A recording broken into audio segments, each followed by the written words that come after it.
تصور کن صبح از خواب بیدار میشی. صدای انفجار نزدیکتر از همیشه است. برق نیست، اینترنت قطع شده، دنیا ناامن‌تر از همیشه به نظر میرسه. حالا یک سوال ساده اما حیاتی. در چنین شرایطی واقعاً چطور میشه رشد کرد؟ اصلاً آیا رشد فردی توجیهی داره وقتی همه چیز داره فرو میریزه؟ در این ویدیو نمیخوایم نسخه رؤیایی از رشد شخصی ارائه بدیم. قرار صادقانه درباره انسان بودن حرف میزنیم و درباره اینکه چطور میشه در دل تاریکی هنوز به روشنایی فکر کرد. من انسانیم که مثل تو از درون شرایط سخت عبور کرده و امروز 5 اصل روانشناسانه و علمی رو با تو در میون میذارم تا نشون بدم حتی در دل بحران زندگی هنوز ادامه داره. اصل اول، معنا مهمتر از امنیته. دکتر ویکتور فرانکل، بنیانگذار معنادرمانی لوگوتراپی که خودش بازمانده اردوگاه‌های نازی بود، می‌نویسه انسان میتونه تقریباً هر چیزی رو تحمل کنه اگر دلیلی برای تحمل داشته باشه. در کتاب انسان در جستجوی معنا، فرانکل توضیح میده که مهمترین نیاز روان انسان یافتن معنا در رنج هاست، نه اجتناب از اونها. در شرایط جنگی، معنا میتونه نجات بخش باشه. مراقبت از خانواده، وفاداری به ارزش‌ها یا حتی ساده ترین شکل امید. وقتی معنا هست، درد تبدیل به انگیزه میشه، نمانه. اصل دوم، روتین کوچک یعنی کنترل ذهن. دکتر بروس پری، روانپزشک برجسته حوزه تروما، میگه ذهن ما در زمان بحران با الگوها آرام میگیره، نه با اطلاعات. وقتی هیچ چیز قابل پیش بینی نیست، حتی یک روتین ساده مثل صبح‌ها نوشتن 3 جمله یا شب‌ها 5 نفس عمیق میتونه مغز رو به تعادل برگردونه. تحقیقات نوروپلاستیسیتی نشون داده حتی در شرایط استرس شدید مغز میتونه با تکرارهای کوچک مسیرهای تازه‌ای بسازه.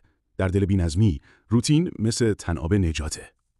اصل سوم، ورودی‌های ذهن رو آگاهانه انتخاب کن. دکتر اندرو هیوبرمن، عصبشناس دانشگاه استنفورد، تاکید میکنه که تصاویر، صداها و احساسات مستقیما روی سطح کورتیزول و واکنش‌های بقا در مغز تأثیر میذارن. وقتی مداوم در معرض اخبار تلخ هستی، مغزت فکر میکنه هنوز در خطره، حتی اگه جسمت امن باشه. این یعنی باید هوشمندانه انتخاب کنی. کتاب بخون، موسیقی آروم گوش بده یا حتی فقط چند دقیقه سکوت. ورودی ذهن خروجی روانت رو میسازه. اصل چهارم، دردت رو انکار نکن، بگو. طبق دیدگاه دکتر گابور ماته، متخصص تروما و اعتیاد، سرکوب احساسات در بحران خودش تبدیل به زخم جدید میشه. وقتی احساسات بیان نشن، بدن اونها رو با بیماری، اضطراب یا بی‌حسی نشون میده. حتی اگه فقط برای خودت بنویسی یا به در و دیوار بگی چی تو دلت میگذره، این خودش آغاز شفاست. بیان درد یعنی شروع به دیدنش و دیدن درد یعنی آغاز درمان. اگر تا اینجای ویدیو برات مفید بوده، همین الان کانال کد آگاهی رو سابسکرایب کن و ویدیو رو لایک کن. این حمایت شماست که ادامه این مسیر رو ممکن میکنه. اصل پنجم، با خودت مهربون باش، فشار نیار. دکتر کریستن نف، بنیانگذار مفهوم خودشفقتی یا سلف کامپشن، میگه در شرایط سخت مهربانی با خود نه تنها سالمتره بلکه کارآمدتر هم هست. رشد فردی همیشه به معنای بهتر شدن نیست. گاهی فقط یعنی زنده موندن، بدون قضاوت، بدون سرزنش. تو قرار نیست مثل قبل باشی، قرار نیست کامل باشی. قرار انسانی باشی که در دل بحران هنوز خودشه، با تمام ضعفاش. و این یعنی رشد. اگر تو در منطقه‌ای هستی که درگیر جنگه، بدون که این پیام برای تو ساخته شده، برای تو که شاید صدای انفجار توی گوشته ولی هنوز قلبت برای نور میتپه.